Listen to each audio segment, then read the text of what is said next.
We're going to start. Good morning. I'm Alice Nolan, and on behalf of the League of Women Voters of Manatee County, I'd like to welcome you to Hot Topics. We hold our Hot Topics events on the second Monday of the month for 6 months of the year. Before we start, I'd like to tell you about a couple of our upcoming programs. We have the Taste of the League that's on Thursday, February 18th at 5:30. This is open to everyone. We get a little bit of the league and we talk about what's going on. We socialize, we have a drink. Please join us. It's open to everyone. And then our March Hot Topic is Returning Citizens 2020 and Beyond. It features Cecile Swoon, who's a civil rights lawyer and also a senior vice president of the League of Women Voters of Florida, and Neil Volz, who's one of the two people that started the Florida Rights Restoration Coalition. One was a Republican, one was a Democrat. This happens to be the Republican one.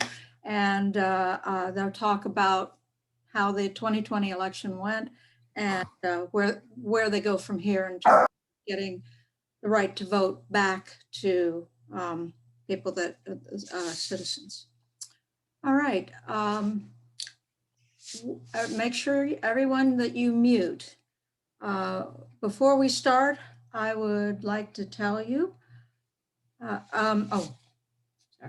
what is dark money? The Brennan Center says dark money is election-related spending where the source is secret.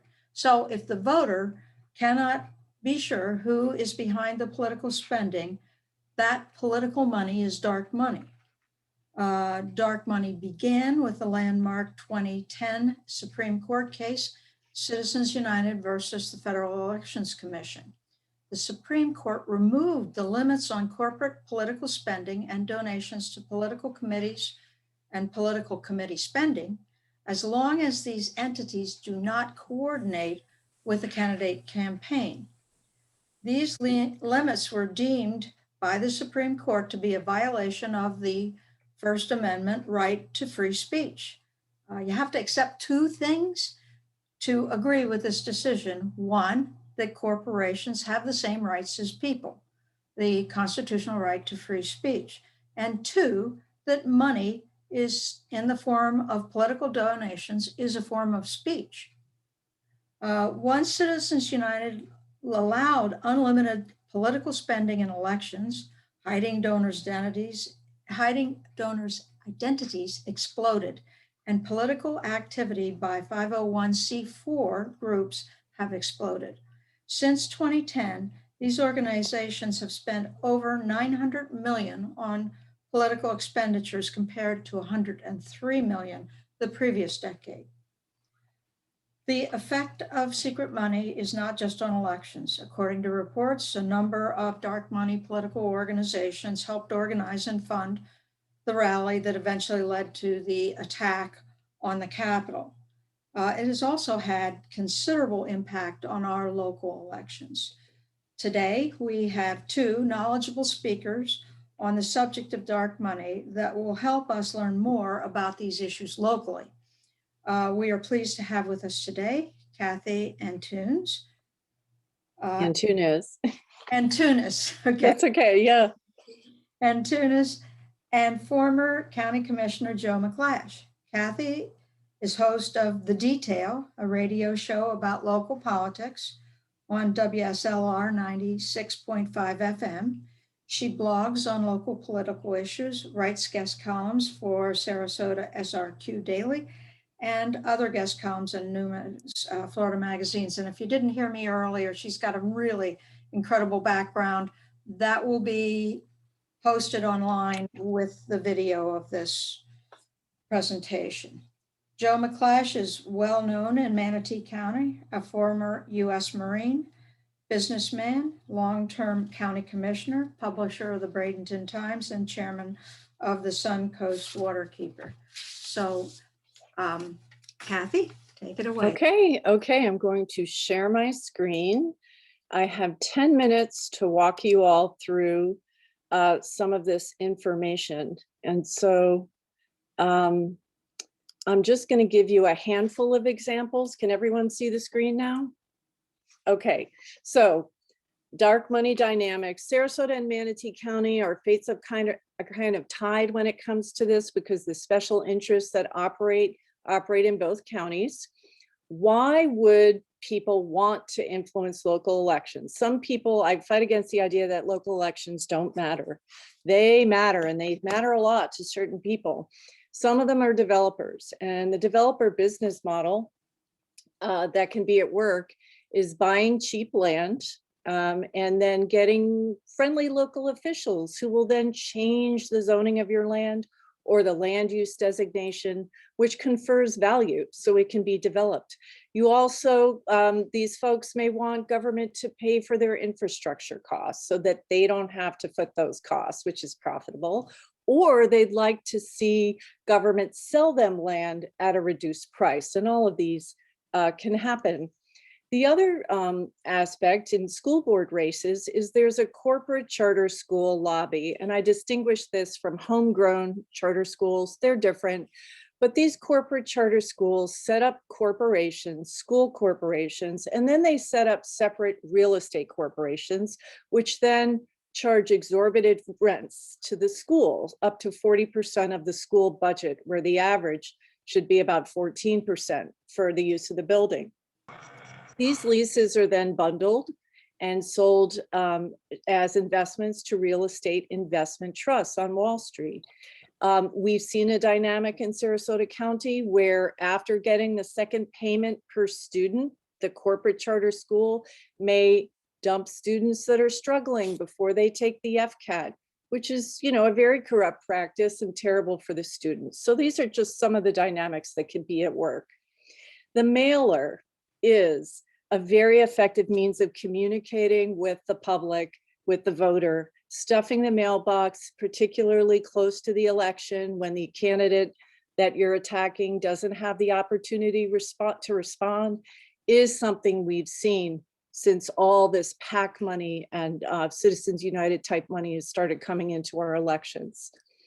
So I'm going to show you a handful of examples. I've only got 10 minutes. This was a committee to protect Florida seniors. I'm sorry, Cathy, you have 20. Oh, goodness. Okay. So I can you slow can down. talk slow. Okay. I practiced for 10. All right. So the committee to protect Florida seniors.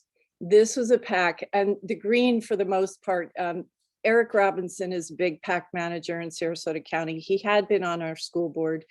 He was defeated recently by a candidate who spent far less. So that was good news. There seems to be a growing awareness. But anyway, the Committee to Protect Florida Seniors was managed by Mr. Robinson.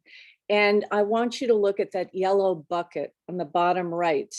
This is Greenpoint Investors, a corporation, a shell corporation, which was in Delaware, incorporated in Delaware, where you don't have to have a person affiliated with the corporation. There's 2 states like that, Wyoming and Delaware.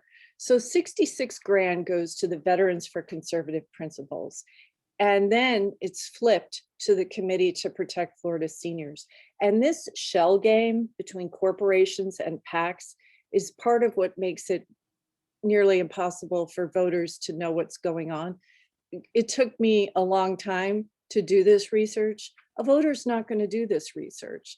And there's a time element too, where the messaging happens very late in the election. So the Committee to Protect Florida Seniors also got money from Carlos Baruf, Pat Neal, Randy Benderson. These are big developers in Sarasota and Manatee County. And they took 34 grand and put it into the PAC Take Back Our Government. Take Back Our Government was chaired by Bob Wechter. Bob Wechter, many of you may have heard, this is a man who used to be the Sarasota GOP chair. He was pled guilty to identity theft of a fellow Republican in like 2015. He was found on a videotape at Publix stealing the identity of a Republican that he didn't want to win. So this isn't really about it's not about making sure a Democrat doesn't win or even party politics so much as making sure their person wins. Because a lot of times this is within the party, within one party, the Republican Party. So Mr. Wechter, no stranger to political tricks or hardball politics, chaired this committee. Carlos Baruf, as you can see, also put another 27 grand directly into this PAC. And then you can see that 34,000 coming from the Committee to Protect Florida's Seniors and the, other donors as well. What donors want is plausible deniability. They want to be able to say, many of them, that they didn't have anything to do with it. And this shell game gives them that deniability. What happened with Take Back Our Government was this was a PAC that was supporting Betsy Benak, and Betsy Benak had been an employee of Randy Benderson, and she was running against Joe McClash, who had been a very popular commissioner and had been there for a while, but he was a definite conservative, as I'm sure our next speaker, he'll tell you about that. And he's an environmentalist. He held developers accountable. So there was an onslaught of mailings, and many of them were untrue, many of them late in the game where Mr. McClash didn't have this kind of money to respond to those attacks. And things like saying he was pro-choice when he was pro-life, which you and I could say, well, what does that have to do with a county commission race? But even so, it just was a flat out lie to Republican voters in the primary. And I can tell you, in Sarasota County, for 50 years, we've had an all Republican county commission. So the real election, in a way, happens in the primary in August. And that race, Benak won by 492 votes. It was a less than 1% difference in the vote count. And, political observers believe that dark money made the difference here. And that's the reason that McClash lost. Now, most recently in Sarasota County, we had a primary between Mike Moran and Mike Hutchinson. Mike Moran was the incumbent county commissioner and Mike Hutchinson was the challenger, both Republicans. You can see, again, this is a PAC called Florida Country. And you've got the two yellow buckets, which are shell corporations, putting money into this PAC. No idea who is actually behind these corporations. They're both in Delaware, actually, both incorporated in Delaware. But then you also see, Randy Benderson's company, $36,000 going into this PAC. Schrader Manatee Ranch, the developers of Lakewood Ranch, putting money into this PAC. Carlos Baruf is there again. Lots of money here. And all told, between his campaign, this PAC and another, we saw over 160,000, 150,000 being spent for a primary in a county commission race, which is a lot. It didn't used to be this way. And it makes it very difficult for grassroots candidates to compete. The mailers that went out, now the spotlight got pretty hot on Florida Country, and there were like 19 mailers that went out in support of Mr. Moran and Mr. Hutchins. There were about 10, but this one came out the Wednesday before the primary. So the primary was August 23rd, a Tuesday. This came out Wednesday before. And Mr. Hutchinson was a Trump supporter. He was like very conservative. This is just a lie. And this mailer, with the early vote, Mike Hutchinson, who was a grassroots candidate, he wanted, one of his platforms was keeping the country, keeping development at bay in rural Sarasota. This, in the election polling they did on election day, on the primary day, this mailing had a huge impact on the voters, and Mr. Moran beat Mr. Hutchinson by 360 votes. And again, the grassroots candidate, very difficult to counteract lies like this so close to an election with less money. The last one I'm going to show you, Citizens Against Taxation, Phoenix Media LLC. This was a corporation in Wyoming that pumped money into this PAC, which was used to support Bridget Ziegler, who serves on the school board in Sarasota County. And this speaks to the corporate charter school question. Ms. Ziegler has been, more amenable to corporate charter schools. There have been questions if her employment might be somehow related, although that's not been shown. But her campaign fundraising was significantly behind her opponent, Ken Marsh, and they were running against each other in the runoff. And then there was this big influx of money from this corporation, which went into Citizens Against Taxation and appeared, to make a big difference for her campaign. And she did prevail over Mr. Marsh. It used to be in Sarasota County that $10,000 was what candidates, that was their kitty for a county race, so school board race. But we're seeing now over, hundreds of thousands of dollars being put into local elections. Mr. Robinson, who ran unopposed in 2015, or 2016, in 2020, he spent, between himself and the teachers union, his campaign spending was $210,000, and the teachers union was about 38. In there, it was almost 250 grand for a school board race. Thankfully, this dark money message was becoming more, gaining traction, and voters were aware. But when you see that magnitude of spending in local elections, something's definitely changed. So what is the payoff? And I'm really focusing here on land use. Here are examples of two deals of public land that were sold to developers for well below the appraised value. And, in real estate, you usually get a bit more than appraised value. But, Pat Neal paying $1 million less, Benderson paying $2 million less. Land use approvals, something nicknamed the landfill sandwich by locals, but this was land use where a development that was between two dumps and had been denied housing between two old unlined dumps, and there was concern about contamination. Denied in 2013, the land was purchased by Carlos Baruth, and in 2014, the housing development was approved. And I'm sure Mr. Baruth would say, well, we got more information, we got more data. The Florida DEP said it was okay, and that's true. But you also, I think it's reasonable to ask, is involvement in campaign funding playing a role here with these decisions? This is just an example of some of the land that's been banked by Pat Neal and bought. You can see it's over $31 million worth. And I'm not saying this is an exhaustive list. It's just one list. But these pieces of land to be developed are going to require some land use changes. So you can see if you've got $31 million invested in land that you intend to develop, throwing thousands of dollars toward a county commission race, not that big of an investment by comparison.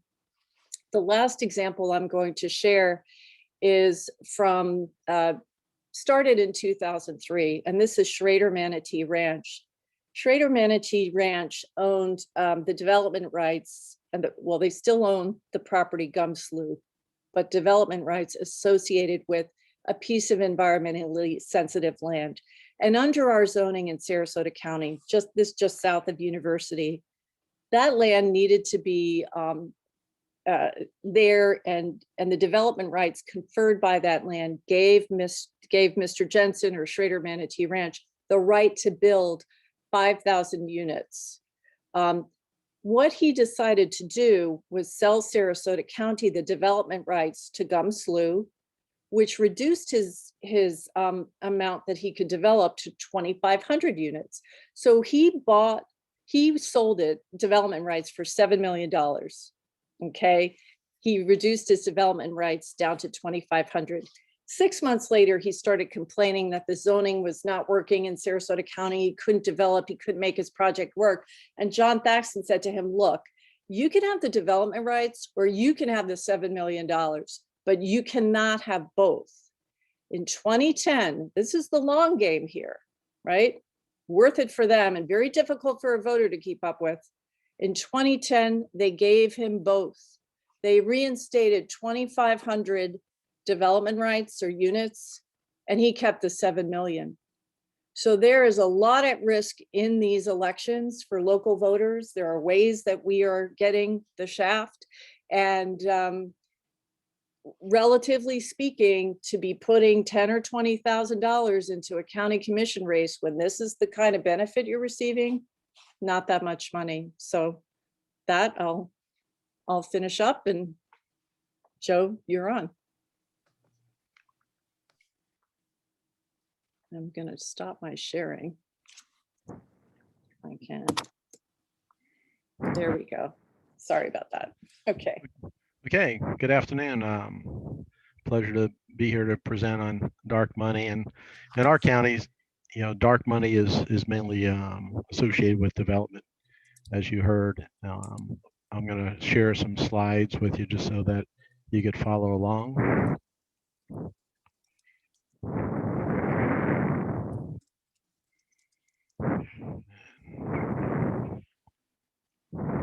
That's not the one I wanted.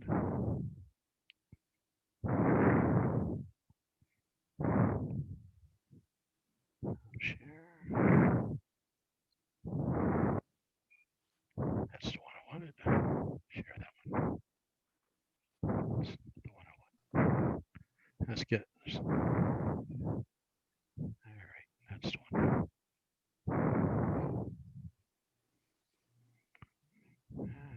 Okay, we can see that now. Okay.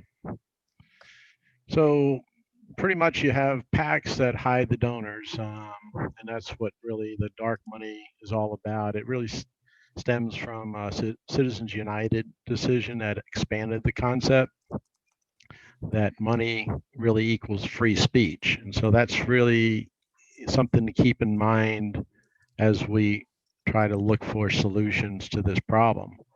And further complicating things, Citizens United decision stated that decided that corporations are people. Because they're comprised of people, they gave them the rights that people have, which to many of us is absurd. So the issue with PACs is that they have unlimited donations that they can receive, unlike an individual that has limited donations in typical races like $1,000 or maybe less in some areas, a little bit more if you're congressional and federal races. And then another unique thing in consideration of what a person is allowed to do, they have unlimited expenses. They could spend as much money as they want on these races. So for example, if a developer spends $300,000 to provide the PAC money to get their candidate elected, all they need is a return on a vote for about 6 lot increase to break even, 6 lots. And they get well over that. We've seen hundreds of lots that developers receive above what their current entitlements were when they bought the property. So a return for 100 lots, you're talking about a $5 million profit. So that $300,000 that they spend on these PACs is just really insignificant when you're looking at making over $5 million in the course of a 4-year term of a county commissioner or a city council person. So part of the problem, it's no more of a fair fight at a local level. We see outside interests that have been gaining. They really want to take over the local level like they did the federal level. So everything that you did years ago at the local level was raise money locally. It was a fair fight, and you had the support of the community, the chambers. Now all that makes the difference is having the money from a PAC to do these mailers that are very influential.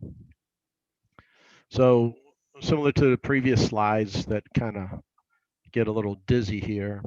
We're really concentrating on Matt Bauer's race that he currently ran for District 3 in Manatee County for County Commissioner against Kevin Van Ostenbridge. And most of the money that we tracked for the dark money, it came from two entities, Carlos Broof and Pat Neal. And this is just PAC money. It's not to go into the other monies that are directly associated with providing Kevin Van Ostenbridge his campaign donations. And what you can see is a series of PACs, and that's what really complicates things and probably leads more efficiently to the term dark money, because when you look at a PAC that's providing a mailer like Citizens Alliance for Florida's economy, sounds great. But where did they get their money from? Well, they got some of their money from Associated Industries. They got some of their money from Conservatives PAC, who got their monies from Neal, $300,000 worth. Then you have Leadership for Florida's Economy, that you have a Tampa Bay Business Coalition gave $10,000 from Neal to provide $30,000 for that. And some of these actually were associated with that landfill decision that the Board of County Commissioners were making, the property next to the landfill. And why that is exposed here is because that was something that helped gain credibility, supposedly, for like Kevin Van Ostenbridge. The PAC does a nasty mailer about how bad this decision is. Pat Neal goes to a county commission meeting with Kevin Van Ostenbridge. They speak at citizens' comments, say how awful this is, how can you do this? And then you have these PAC mailers that are being paid for by Pat Neal and others to help frame the perception of the reality, if you want to call it. You also have Broof. He gave money to a company called Charles Michael Inc. And then TransUnited, and they give to the Trump committee. Well, you figure a Trump committee is supporting the Trump campaign, but they actually spent money for Leadership for Florida's Economy PAC, and then they help fund the nasty mailers against Matt Bauer. Some of the money from Baroof went directly to TransUnited, about 15,000, and then over to Leadership Florida. And the center political operative in all this was a company called Strategic Image Management, Anthony Pedicini. And if you look at the treasurer or chairman of these entities, you'll see Anthony Pedicini as the owner, or one of his associates as the owner, as the chair or treasurer. So it's not a corporation as we know it.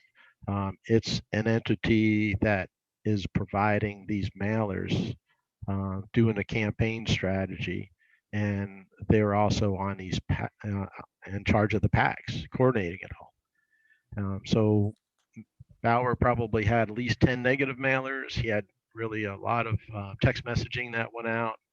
He also had mailers that were coordinated with Bauer's opponent, and then the other commissioners that were supported in this effort by SimWins, where Cruz, Satcher, and Ba, all who won their races, they were paying SimWins to do mailers, the same company that were doing mailers for these PACs. So it's a coordinated effort.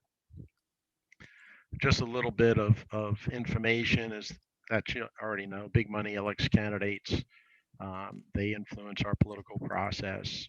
And typically this was the federal side, where unions, corporations, special interests, they're the ones that did all this stuff. And now we see it at the local level, because hey, a developer can invest $300,000 and get a few $1 million worth of increase of lots. It's worth getting involved in these races. And the ethical parts of a campaign are just not there. Most of these big money candidates win 91% of the time. So it's very rare that we get a win if you don't have the big money. It also increases incumbency a little bit on the congressional side, but it can be the same for the county commission race. But it's kind of interesting how 96% of us don't approve of what Congress, or 11% approval rating for what Congress does, yet they have a 96% election re-election rate. So it's just kind of goes against the grain when you think about that nobody likes them, but they just keep on getting it back into office. So the corporate personhood is the umbrella term that refers to how we treat corporations as people under the law. And this was the Citizens United I talked about before. It was only a 4-5 decision that granted these corporations that right. It's a First Amendment right, and it's protected speech. So when you try to do something to change the tide, keep that in mind. And there is appetite for people to do something about it. According to the survey, 66% of Republicans, 85% of Democrats back a constitutional amendment to outlaw Citizens United. And it's one of those efforts that's taken place, but it's going to be a big thing to overturn. Here's some examples of the perception. So if you got this in the mail, you could understand why you would not want to vote for somebody that had that type of connection, organization against mothers against drug driving and preying upon victims. None of this was true, but the mailers go out from the PACs. This is the coordinated piece that Van Ostenbridge did using that same tone that the negative mailers from the PACs did. So the coordination comes in, Van Ostenbridge is great, Matt's bad. How can you think about voting for this guy? It just goes on and on. And so when you look at the brainwashing that's being done by the constituents and the lack of resources that Bauer doesn't have the financial ability to counter these messages because he's and his supporters are not going to make the millions of dollars worth of benefits that developers will receive from having his opponent get on the board. So again, it's just this perception of like, how can you vote for this guy? And so what basically initiated the mailers, what they kind of created as the perception was a complaint that Bauer's boss, that was a lawyer, had against him. And then Bauer was working for this company. And so he had to provide some type of comments, as well as he was part in of the complaint, which was not a ruling. It's a complaint. And nobody could sue anybody. It's a complaint. In this case here, the bar dismissed the counts 1, 3, and 4, which were all those things that they were accusing or making the perception that Matt was a bad person because of his solicitation of a client and all the allegations. And so then what they actually did is they to create a more of a favorable perception that what they're telling you is accurate, they created a website that we found was originated in Panama called Fact Check Manatee, and it just reiterated the same stuff that they were putting out there, claiming it was all factual from public records. Mike Gallen, when he ran for county commissioner, he had faced the same opposition from the developers. They basically, false and negative campaign to cover up his own records. He's a bureaucrat. Reject candidates that are not pro-life. In my race, they had me with Obama, who's the real, Joe McClash, and tried to, in a Republican race, make me into a liberal so that less people would vote for me in the Republican primary. One of the things they also did in both race, in my race, they closed off the primary with a write-in candidate. And what that means is that Florida does really have an open primary type of amendment, a law that went into place. But what they say is that if there's opposition in a general election, then it's a closed primary. So the opposition in a general election is a write-in candidate that it just throws his hat in. In my case here, there was a person that was renting one of Carlos Barouf's houses that was a realtor, and he was the write-in candidate. He was also the same candidate that closed the George Cruz and Ed Hunsaker race for District 7, so 8 years later. the same thing happen with the same person. Some of the dark money local campaigns we've seen it influence the mayor of Bradenton's race. Pat Neal got involved, posting against Evers years ago. The healthcare tax was on the referendum for people to vote for a healthcare tax. Baruf did not like this. He made his feelings known to Ed Hunsaker. He wouldn't back down. And so Baruf funded a PAC to go against the healthcare tax, which was not successful, and is also one of the reasons that people are stating that he still is upset about that decision, and is the reason that he does not want Sherry Courier to be our county administrator, because she was associated with Ed Hunsaker, who Ed Hunsaker refused to do what Baruf said, not go forward with the healthcare tax. In the county commission races, we've seen it with my race against Benak, Gallant versus Gwen Brown, Van Austin Bridge versus Bauer. You see Neal and Baruf in those races, like I've talked about. Cruz versus Hunsaker was Baruf, Neal, and SMR. It was unusual, maybe for show, but it was Baruf that was funding Cruz, and Hunsaker was funded by Neal and SMR, the PACs there. And then Satcher versus Wisnat.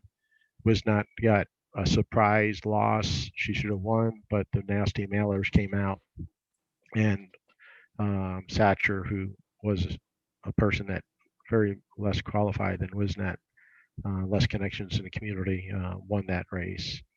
The only victory that we've been able to achieve was Gallant's race.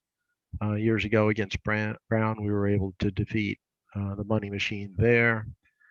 For years in my campaigns, over 22 years, there was always a developer effort to come after me, but it was more the local money, and it wasn't the resources that underneath the Citizens United, where these PACs just have these unlimited ability to spend. In my race in 2012, it was totally funded by Carlos Baruf's company, and there was actually somebody all the way out from California that gave. Part of the money also was from Boston area.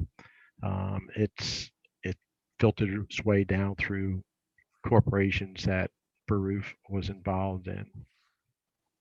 So the local PACs, developer funded, the return on investments so far that we could trace in Manatee County, they were able to delay the implementation of school impact fees for about 6 years, costing this community over $60 million. The county's impact fees, typically we would be at 100%. Ed Hunsaker did a study and reduced the impact fees really down about 50%. So probably over $100 million worth of lost impact fees. Healthcare tax, I throw that in there because, like I indicated before, Baruf was upset with that Hunsaker going after the healthcare tax. Well, they got the infrastructure sales tax, and that is $20 million a year now going into infrastructure. So that's money that the developers probably should have been paying for a lot of our road deficiencies. And then increasing density. There's no way that we could track how many millions of dollars, but I would imagine we're talking 20-30 million dollars over 4 years, probably about $10 million. And one of the things that is interesting, and we really probably deserve to find out a little bit more, is that in the federal elections they can't coordinate. But this political operative, Anthony Pedicini, he wrote me an email and stated that state and local candidates are governed by state and local laws, which allow full coordination. So when you think about it, you now have this perfect storm where the candidate could coordinate with these PACs that have unlimited resources to defeat a candidate. So the solutions, they're not easy. You need Congress to adopt campaign finance laws. Well, they've been talking about that for years. They won't, because both sides benefit. And a constitutional amendment, I mean, that's just like a very, very difficult thing to achieve, but it's worth, I think, for all of us to support that, because that might be the only way that we bring some difference between freedom of speech and campaign contributions. And the big problem is if the developers are benefiting and no one interest group can match their dollars, the same benefit to investment ratio, then we never can win the dollar war. It's just going to be impossible locally to do that. And I hate to end on a kind of a doom and gloom type of note, but it's not going to be money that wins elections in the future is really what I guess my message is. It's going to have to be something a little bit more creative. That's what I have. Well, thank you, Cathy, and thank you, Joe. These have been very informative. And there's been quite a bit of activity in chat. And Carolyn, you might root some of that out. I think. Let me just first ask Cathy. I know you've put a number of things in chat, and I see two things that I would like to include. You do have a public citizen thing about getting rid of Citizens United, and also you have your own publication of local dark money. Right. Yeah. So there is, Congress has introduced an amendment. Actually, it was done on Inauguration Day, I believe, to overturn Citizens United. So, that's possible with a Congress and a president that would be in sync on this, which would be a great thing. I mean, we had 100 years or more in the United States where this kind of political spending was illegal and not possible. Something. Sharon and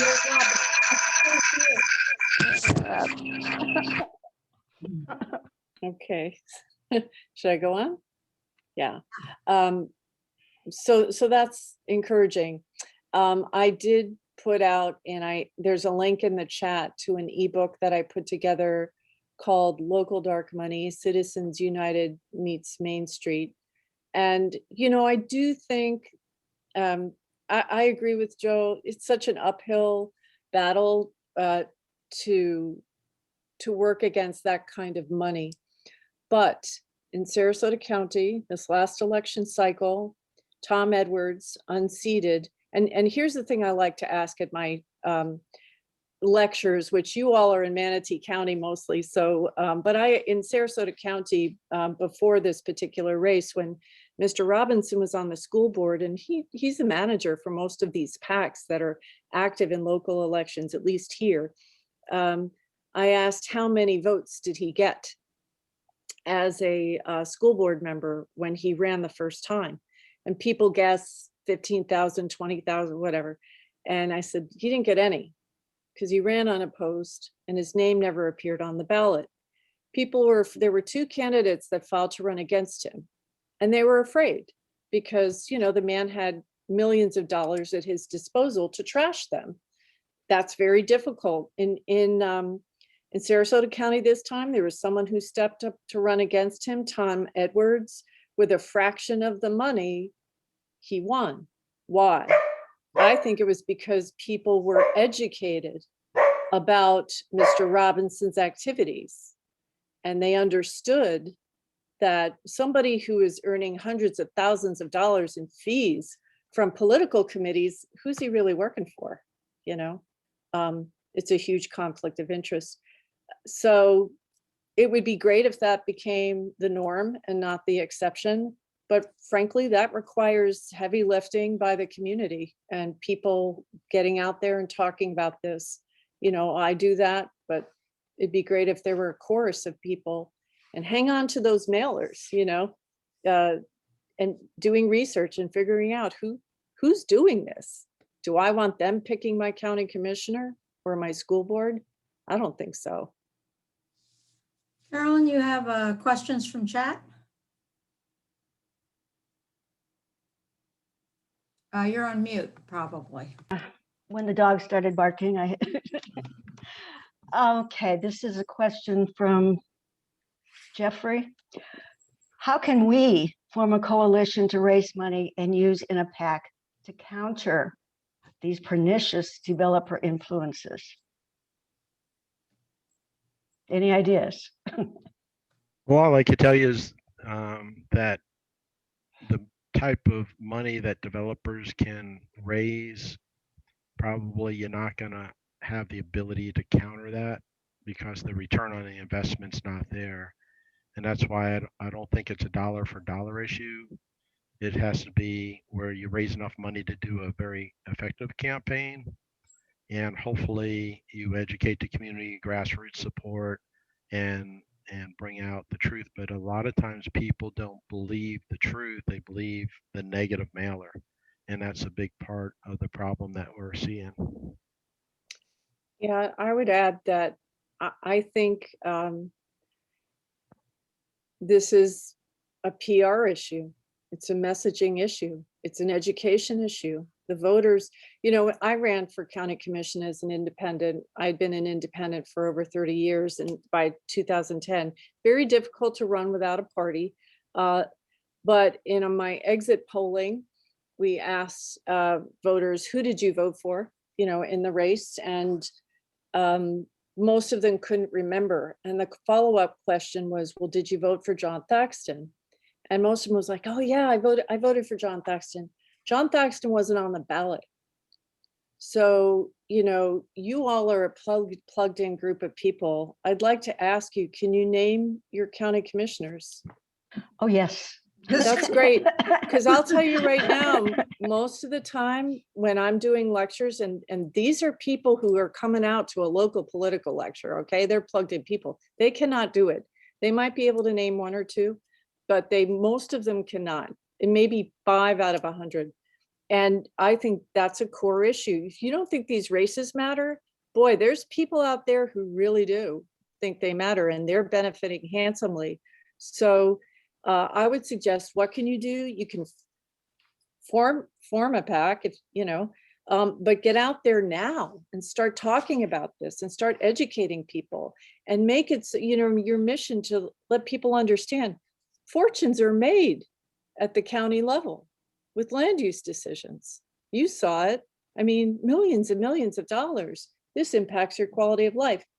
Educating our children, one of the most important responsibilities this government has, all local.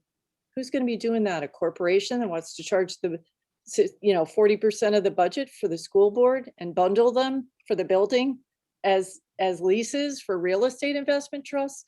These are things most people agree on. This is corruption. We can't have it. And I don't really care about the party. If you've got a bought commissioner, you've got a bought commissioner, and that hurts everyone. Right. It doesn't matter what party it is. Sounds like a good job for the Voter Education Committee of League of Women Voters. Yeah, let me add one more thing, because I think it's an inherent problem with not teaching our children about government. And government is really boring. When I was a kid, I really thought government was boring. And then when it starts affecting your life, then you pay it closer attention. But if we brought some type of excitement to teaching people about government, we should be bringing in the mayor, we should bring in council people, we should be bringing in county commissioners, the fire department. You look at your tax bill, and when you look at all those people that are taxing us on the tax bill, all those entities would just be worth a day going into a classroom environment and talking to people about what they do. And if you want to have a sidewalk somewhere, who do you call? If you want a speed limit, who do you call? And I really fault the fact that we don't teach government. So how do you expect society to understand democracy and who to vote for and keep up with it if we don't even start teaching them as children? So that's one thing that we could really do at the local level. And then maybe they'll educate their parents if they learn it at school. Good suggestions. I was fortunate to have very interesting, I was a history major, and when you understand the personalities and the stories, my husband came home one night and I was watching a city commission meeting and he was like, oh my God, I can't believe. And I said, when you know what's going on, it's actually really entertaining and interesting. So Joe is right. It would be great for us to get our youth and the adults engaged in what's going on. Okay, I have a question here. I've got these up. there any local campaign finance reform or democracy reform laws that we could advocate for and pass to fight against this? I think when the prevailing law of the land is at the federal level with Citizens United, it's, I don't know that you could do anything locally. I mean, Joe, what do you? I think you're right. That's why when you have a First Amendment right to speech and you tie in political monies to speech, and corporations are people and they have a right to freedom of speech, and it's just impossible for you to do something locally because you can't trump the federal laws there. The best thing we could do is education. Some of the things also for information gathering, it's very, very difficult to trace the money. It's not just a report on the departments of on the elections website, where they report everything for different election for different candidates. Some of these PACs, and I'm not sure the rhyme or the reason, but they don't have to report there, but they have to just keep a website, and then you have to go to that website and look at the donations there. So it's not just one size fits all for PACs. It certainly needs attention. The amendment process is hard because from what I gathered from reading about it, also states that a number of the states have to sign off on it as well. Even if Congress supports it, there's another step where states have to support it. It's not impossible, but even if you do that, it just is going to provide Congress with the ability to regulate. They still would have to have some type of campaign finance regulation that limits these type of activities, which they haven't really had Well, the appetite to do. for 100 years, though, this was not permitted. So we have a very long history of this kind of garbage not going on. So that's definitely doable. And well, something else I was going to share with you.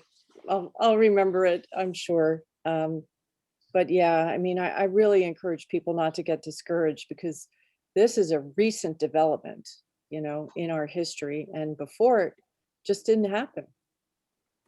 I have a question that kind of goes with that. Since we're running out of time, I skipped to this one. How can individual voters research the dark money candidates? We ourselves.